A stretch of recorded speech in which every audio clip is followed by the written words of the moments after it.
അസ്സലാമു അലൈക്കും വറഹ്മത്തുള്ളാഹി വബറകാതുഹു. മലയാള നിവാസികൾക്കെല്ലാം സുഖമാണെന്ന് വിശ്വസിക്കുന്നു. അള്ളാഹു സുഖവും സുഖസൗഖ്യങ്ങളും പ്രദാനം ചെയ്യുമാറാകട്ടെ എന്ന് ആത്മാർത്ഥമായി ദുആ ചെയ്യുന്നു. കഴിഞ്ഞ 2-3 വീഡിയോകളിലായിട്ട് നമ്മുടെ നാടിൻ്റെ ആദർശ മേഖലയുമായി ബന്ധപ്പെട്ട് ആദർശ പഠന വേദി എന്ന ഒരു ശീർഷകം തന്നെയാണ്. അതിൽ ആദർശ പഠനം അല്ലെങ്കിൽ യഥാർത്ഥ അഹ്ലുസുന്നത്തി വൽ ജമാഅത്തിൻ്റെ ആശയം എന്താണ്, തൗഹീദ്, അങ്ങനെയുള്ള കാര്യങ്ങളിലോട്ടുള്ള കടന്നുപോക്കിനെക്കുറിച്ച് വിശകലനമായിട്ട് വിശദീകരിച്ച് പഠിക്കാൻ വേണ്ടിയിട്ടാണ് നമ്മൾ ഈ യൂട്യൂബ് ചാനൽ കൊണ്ട് ഉദ്ദേശിക്കുന്നത്. ഇതിൻ്റെ അനുബന്ധ വാട്സപ്പ് ഗ്രൂപ്പുകളും മറ്റും നമ്മൾ ഉപകാരപ്പെടുത്താൻ ഉദ്ദേശിക്കുന്നത്. എല്ലാ വീഡിയോകളിലും ഞാൻ എടുത്തെടുത്ത് പറയുന്ന ഒരു ഹദീസാണ് അൽ ഇൽമു ഹയാത്തുൽ ഇസ്ലാം. ഇൽമ് അതല്ലെങ്കിൽ അറിവ് ഇസ്ലാമിൻ്റെ ജീവനാഡിയാണ്. അതില്ലാത്ത ഒരുവൻ ഇസ്ലാമിൽ മുസ്ലിമാണ് എന്ന് പറയുന്നതിനോടൊപ്പം അവന് അറിവ് ഇല്ല എങ്കിൽ അവൻ്റെ പല മേഖലകളിലും പിന്നോക്കം പോകേണ്ട അവസ്ഥ എത്തിച്ചേരും. പ്രത്യേകിച്ച് ഇന്നത്തെ അത്യാധുനിക യുഗത്തിൽ നമുക്കറിയാം, വിദ്യാലയങ്ങളിൽ പോലും ഇപ്പോഴത്തെ ബീറ്റാ ജനറേഷൻ എന്ന് പറഞ്ഞ് വിശേഷിപ്പിക്കുന്ന ഈ 21-ാം നൂറ്റാണ്ടിൻ്റെ 2024 ലാസ്റ്റോട് കൂടി ജനിക്കുന്ന കുട്ടികളെയൊക്കെ ബീറ്റാ ജനറേഷനിൽ എണ്ണുമ്പോൾ വളർന്നു വരുന്ന കുട്ടികൾ വളരെ മെൻ്റലി ഡെവലപ്ഡാണ്. അപ്പോൾ അവരുടെ മാതാപിതാക്കളെ സംബന്ധിച്ചിടത്തോളം ഈ സംസാരിക്കുന്ന ഞാനായാൽ പോലും ഇനി ജനിക്കുന്ന കുട്ടികൾ ആണെങ്കിൽ അവർ എന്നിലും ടാലൻറ്റഡ് ആയ ചിന്താഗതികളും പുത്തൻ തലമുറയിലേക്ക് പുതുചിന്തകളെ ഉദ്ദീപിപ്പിക്കുന്ന ചിന്താഗതികളോടും കൂടിയാണ് അവർ ഉയർന്നു വരുന്നത്. ഇപ്പോൾ തന്നെ എൻ്റെ ചെറിയ കുട്ടി KG 1-ലാണ് പഠിക്കുന്നത്. അവൾ ഇംഗ്ലീഷ് പറയുന്നത് കേൾക്കുമ്പോൾ ഞാനൊക്കെ 10ാം സ്റ്റാൻഡേർഡിൽ പോലും പറയാത്ത രീതിയിൽ ഇംഗ്ലീഷ് സംസാരിക്കുന്നു. അപ്പോൾ നമുക്കറിയാം, നമ്മുടെ സാധാരണ ജനങ്ങളായ മനുഷ്യർ അവരുടെ കുട്ടികൾ ജനിച്ചു വന്നു, ഇനി ഇസ്ലാമിക ആദർശപരമായി മുന്നോട്ട് ജീവിക്കുമ്പോൾ അത്യാധുനിക സംവിധാനങ്ങളിൽ ഡെവലപ്മെൻറ്റുകൾ നടക്കുന്ന ഈ ലോകത്ത് സംശയങ്ങൾ ഉരുത്തിരിഞ്ഞു വരും. ഒരുപാട് സംശയങ്ങളുടെ കലവറയായിരിക്കും അവരുടെ മാനസങ്ങൾ. അതിനെ സംശയ ധ്രുവീകരണം നടത്തി കൊടുക്കേണ്ടത് മാതാപിതാക്കളുടെയും രക്ഷിതാക്കളുടെയും അധ്യാപകരുടെയും ധർമ്മമാണ്. അപ്പോൾ ഒരു മുസ്ലിമിനെ സംബന്ധിച്ചിടത്തോളം അവൻ്റെ ഇസ്ലാം എന്ന് പറയുന്നത്, അവൻ്റെ ദീന് എന്ന് പറയുന്നത് നബി സല്ലല്ലാഹു അലൈഹി വസല്ലം 1400 വർഷങ്ങൾക്ക് മുന്നിൽ അൽയൗമ അക്മൽതു ലക്കും ദീനക്കും വഅതമംതു അലൈക്കും നിഅമതി വറദീതു ലക്കുമുൽ ഇസ്ലാമ ദീന എന്ന് പറഞ്ഞ് ഇസ്ലാമിനെ ഇന്നേ ദിവസം പരിപൂർത്തീകരിച്ചു പോകുന്നു എന്ന് പറയുന്ന ആ സൂക്തം 1400 സംവത്സരങ്ങൾക്ക് മുമ്പ് നബിതങ്ങൾ ഓതി കേൾപ്പിച്ച് പോയെങ്കിൽ അവിടെ ഫുൾ സ്റ്റോപ്പ് ഇട്ട് നിർത്തേണ്ടതല്ല ഇസ്ലാം ഇന്നത്തെ നാനോ ടെക്നോളജി, നാളെ അത്യാധുനിക റോബോട്ടിക് സംവിധാനങ്ങളോടുകൂടി റോബോട്ടിക് സയൻസായിട്ടും മറ്റ് പല കാര്യങ്ങളായിട്ടും ലോകത്തേക്ക് വന്നു ഭവിക്കുമ്പോൾ അവിടെയും വളരെ ലളിതവും സുന്ദരവുമായ ഇസ്ലാമിൻ്റെ വീക്ഷണങ്ങളെ വായിച്ചെടുക്കാനല്ലാതെ പുതുതായി ഒന്നും പുതുമയോടെ കേട്ടുകൊണ്ടിരിക്കേണ്ട ഒരു അവസ്ഥാവിശേഷം മുസ്ലിം സമൂഹത്തിന് എത്തിച്ചേരുകയില്ല എന്നുള്ളതാണ് 1400 വർഷങ്ങൾക്ക് മുമ്പ് നബി സല്ലല്ലാഹു അലൈഹി വസല്ലം പൂർത്തിയാക്കി തന്നുപോയ ഇസ്ലാം ദീൻ ഇന്നും അതിൻ്റെ വള്ളിക്കോ പുള്ളിക്കോ ഒരു കോട്ടവും സംഭവിക്കാതെ നിലനിൽക്കുന്നതിൻ്റെ അർത്ഥവും നിലനിൽക്കുന്നതിൻ്റെ യാഥാർത്ഥ്യവും അത് തന്നെയാണ്. ഇന്ന് അത്യാധുനിക കണ്ടെത്തലുകൾക്ക് മുന്നിലും വിശുദ്ധ ഖുർആനിൻ്റെ ഒരു ലഫ്ളിനോ ഒരു ഹർക്കത്തിനോ ഒരു ലഫ്ളിനോ ഒരു വള്ളിക്കോ ഒരു പുള്ളിക്കോ മാറ്റം വരുത്തേണ്ട അവസ്ഥ വരുന്നില്ല എന്നുള്ളതാണ് വിശുദ്ധ ഖുർആനും വിശുദ്ധരായ മുസ്ലിമീങ്ങളുടെയും അഭിമാനമായി നിൽക്കുന്നത്. അപ്പോഴാണ് മറ്റൊരു വിഭാഗം പുതുതലമുറയിലെ ഭൗതിക വിദ്യാഭ്യാസം തേടി അലയുന്ന തലമുറ പല ഭൗതിക മേഖലകളിലും പഠിച്ച് മുന്നോട്ട് പോവുകയും ആത്മീയ പഠനങ്ങൾക്ക് പിന്നോക്കം പോവുകയും ചെയ്യുന്ന ഒരവസ്ഥാവിശേഷത്തിൽ അവർ ഭൗതിക പഠനം പൂർത്തിയാക്കി ഇറങ്ങിക്കഴിഞ്ഞാൽ അവർ പിന്നെ അവരുടെ കാര്യഗൗരവ ജീവിതങ്ങളിലേക്ക് കടക്കുമ്പോൾ അവർക്ക് ദീൻ കൂടിയേ തീരൂ എന്ന ഒരവസ്ഥാവിശേഷത്തിൽ എത്തിച്ചേരുകയും ചെയ്യുമ്പോൾ അവർക്ക് ദീൻ പഠിക്കേണ്ടത് അത്യാവശ്യം തന്നെയാണ്. നമുക്കറിയാം, മനുഷ്യൻ അറിവിൻ്റെ കാര്യത്തിലാണ് പല തട്ടുകളിലുള്ളത്. ഞാൻ പല വീഡിയോകളിലും മുമ്പുള്ളതിൽ പറഞ്ഞതുപോലെ ഇന്നത്തെ കാലത്ത് ജീവിച്ചിരിക്കുന്ന ആൾക്കാരെ എടുത്താലും ഭൗതിക ശാസ്ത്രജ്ഞന്മാരായ ഐൻസ്റ്റീനെയും കാൾസാഗറിനെയും അതുപോലെ ഐസക് ന്യൂട്ടനെയും പല കണ്ടെത്തലുകൾ നടത്തിയ ശാസ്ത്രജ്ഞന്മാരെ എടുത്തു പഠിച്ചാൽ അവരെല്ലാം ഭൗതിക മേഖലകളിൽ തലതൊട്ടപ്പന്മാരായിരുന്നു. ഇന്നത്തെ തലമുറയിൽ തന്നെ നമുക്കറിയാം, പരിശുദ്ധ ദീൻ ഉള്ളവർ ആരാണ്? അത് ഉലമാക്കന്മാരാണ്. അല്ലാതെ ഭൗതിക കലാലയങ്ങളിൽ നിന്ന് എഞ്ചിനീയറിങ്ങും മെഡിക്കലും പൂർത്തിയാക്കി ഇറങ്ങിയിട്ട് ഒരു തൊപ്പിയും ദാടിയും നീട്ടി വളർത്തിയിട്ട് ഞാൻ മുത്തവ്വയാണ് എന്ന് പറയുന്നവരല്ല യഥാർത്ഥ ഇൽമിൻ്റെ വാഹകർ. അറിവ് കൊണ്ടല്ലാതെ ഒരു മനുഷ്യനും വ്യത്യസ്തനാകുന്നില്ല. അങ്ങനത്തെ ഒരു കാലഘട്ടത്തിലാണ് ഇന്ന് നാം നിലകൊള്ളുന്നത്. നമുക്കറിയാം, പരിശുദ്ധ ദീനുൽ ഇസ്ലാമിനെ കുറിച്ച് പഠിച്ചറിഞ്ഞ പണ്ഡിതന്മാർ പഠിപ്പിച്ചു തരാതെ നമുക്ക് ഇൽമു കരഗതമാക്കാൻ കഴിയില്ല. നാം സ്വയം എത്രയൊക്കെ പഠിച്ചാലും നമുക്കറിയാം, നമ്മൾ ജനിച്ചു വീണത് മുതൽ നമ്മുടെ ഉമ്മയുടെ മടിത്തട്ടിൽ നിന്നും പല പല കാര്യങ്ങൾ പഠിച്ചു. അവിടെ നിന്ന് ഇരുന്നു, ഇഴഞ്ഞു, 4 കാലിൽ നടന്നു, പിന്നെ 2 കാലിൽ നടന്നു, പിന്നെ അവൻ ഓടാൻ പഠിച്ചു. അങ്ങനെ അവൻ്റെ ഡെവലപ്മെൻറ്റ്, മനുഷ്യൻ്റെ ഡെവലപ്മെൻറ്റ് തന്നെ ദിനേന ഡെവലപ്പ് ചെയ്തുകൊണ്ട് അവൻ നിവർന്ന് നിൽക്കാൻ ശീലിച്ചു. അതിനുശേഷം അവൻ വിദ്യാഭ്യാസങ്ങൾ അവൻ്റെ ഉമ്മയുടെ മടിത്തട്ടിൽ നിന്നും നുകർന്നു. അങ്ങനെ മാതാപിതാക്കളുടെ ശിക്ഷണത്തിൽ അവൻ പഠിച്ചു. പിന്നെ സ്കൂളുകളിൽ പോയി. അങ്ങനെ പഠിച്ച് സ്റ്റെപ്പായിട്ട് വന്നു. അതിൻ്റെ കൂടെ മദ്രസ വിദ്യാഭ്യാസവും നേടേണ്ടി ഇരുന്ന അവൻ പലപ്പോഴും മതപഠനത്തിന് ആരും ശ്രദ്ധ കൊടുക്കാതിരുന്നതുകൊണ്ട് അവൻ എന്ത് ചെയ്തു? അവൻ മതവിദ്യാഭ്യാസത്തിന് പ്രാധാന്യം കൊടുത്തില്ല. അങ്ങനെ ഭൗതിക മേഖലയിൽ ഉയർന്നു പോയി. അങ്ങനെ അവൻ പഠിച്ച ഓരോ ഭൗതിക തിയറികളും പഠിച്ച് അവൻ വലിയ ഡോക്ടറോ എഞ്ചിനീയറോ സയൻസിലെ സയൻറ്റിസ്റ്റുമാരോ മറ്റോ ആയി മാറുന്നു. ആത്മീയ വിദ്യാഭ്യാസം വളരെ പിന്നോട്ട് പോവുകയും ചെയ്യുന്നു. അറിവ് കൊണ്ടല്ലാതെ ആർക്കും ഒന്നിനെയും വിവക്ഷിക്കാൻ കഴിയില്ല. ഉദാഹരണത്തിന്, ഞാൻ ഈ പേന ഇത് ഞാൻ താഴോട്ടിട്ടു, ഇത് താഴോട്ട് പോയി. എൻ്റെ കുഞ്ഞു മകളെ വിളിച്ചിട്ട് ഞാൻ ചോദിച്ചു, അല്ല മോളെ, ഈ പേന ഇപ്പോൾ താഴോട്ട് പോയ കാര്യം എന്തേ എന്ന് ചോദിച്ചപ്പോൾ ആ കുഞ്ഞുമോൾ പറഞ്ഞു, വാപ്പച്ചി അത് വിട്ടതുകൊണ്ടാണ് താഴോട്ട് വീണത്. കുഞ്ഞുമോളുടെ അവളുടെ അറിവിൽ നിന്നുള്ള മറുപടിയാണ്. അപ്പോൾ ഇത്രയും പ്രായം ചെന്ന എൻ്റെ മൂത്തുമ്മയോട് ഞാൻ ചോദിച്ചു, അല്ല മൂത്തുമ്മ, ഞാൻ ഈ എൻ്റെ പേന ഇങ്ങനെ താഴോട്ടിടുമ്പോൾ താഴോട്ട് പോകുന്ന കാര്യം എന്തേ? അത് നീ ഇട്ടത് കൊണ്ടുപോയി. മറുപടി അവരെന്ന് പറഞ്ഞു.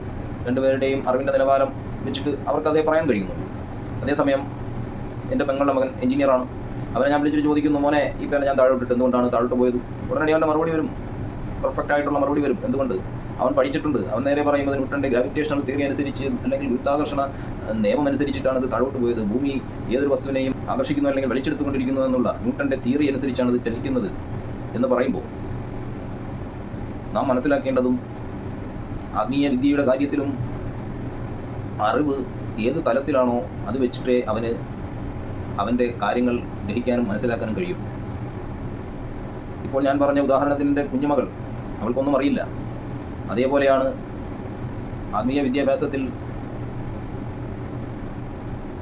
വിദ്യാഭ്യാസത്തിൻ്റെ കാര്യത്തിലും അത് പഠിക്കേണ്ട രീതിയിൽ മദ്രസയിൽ പോയി 1 മുതൽ 10 വരെ പഠിച്ച് അതിനുശേഷം അതിൻ്റെ ഉപരിപഠനങ്ങൾ നടത്തി പള്ളി ദർസുകളിലിരുന്ന് കിതാബുകൾ ഓതി അതിനുശേഷം റിസർച്ചുകൾ ചെയ്ത് വളരെ വളരെ ഗഹനമായ പഠനങ്ങളിലൂടെ ഓരോ വിഷയങ്ങളിലും ഡോക്ടറേറ്റ് വരെ എടുത്ത് പുറത്തേക്ക് വരുന്ന മതപണ്ഡിതന്മാർ, ഇവരെയും എഞ്ചിനീയർമാരെയും നമ്മൾ ഇവിടെ വിലയിരുത്തി. അപ്പോൾ മനസ്സിലാക്കുന്നത് എന്താണ്? പഠനം ബേസിക്കായിട്ട് പഠിച്ചു വന്ന് എഞ്ചിനീയർ ആവുന്ന ഒരു വ്യക്തി പറയുന്നത് കൃത്യമായ ആദ്യം മുതലേയുള്ള സയൻസിൻ്റെ എത്രയോ വർഷങ്ങൾക്ക് മുമ്പ് പഴക്കമുള്ള ന്യൂട്ടൻ്റെ തിയറിയിൽ നിന്നും ഒരു പേനയുടെ ചലനത്തിനെ വിലയിരുത്തിയെങ്കിൽ ഇസ്ലാമിൻ്റെ ഏതൊരു കാര്യത്തിനെയും വിലയിരുത്തേണ്ടത് അറിവ് പഠിച്ച് അതിനെ റിസർച്ച് ചെയ്ത് മനസ്സിലാക്കി പഠിക്കേണ്ടത് ബേസിക് എന്താണോ ഫൗണ്ടേഷൻ. ഒരു ഭൗതിക വിദ്യാർത്ഥിയെ സംബന്ധിച്ചിടത്തോളം അവൻ ഇംഗ്ലീഷ് ലാംഗ്വേജിൽ പഠിക്കണമെങ്കിൽ അവൻ്റെ ബേസിക് ഇംഗ്ലീഷാണ്. ആ ഫൗണ്ടേഷനായ ലാംഗ്വേജാണ് അവൻ്റെ ഫൗണ്ടേഷൻ. ആ ഫൗണ്ടേഷനിൽ അവൻ ഒരുപാട് ഗ്രാമറ്റിക്കലി ഒരുപാട് ഡെവലപ്പായി ഭാഷകൾ കൈകാര്യം ചെയ്യാൻ പഠിച്ചു, അവൻ ബുക്സുകൾ വായിക്കാൻ പഠിച്ചു, റിസർച്ച് ചെയ്യാൻ പഠിച്ചു, എന്താണ് എഞ്ചിനീയറിംഗിൻ്റെ ബേസിക് എന്ന് പഠിച്ചു. അങ്ങനെ പല പല കാര്യങ്ങൾ പഠിച്ച് ഉയർന്നു വന്ന് അവൻ ഇന്ന് എഞ്ചിനീയറായി.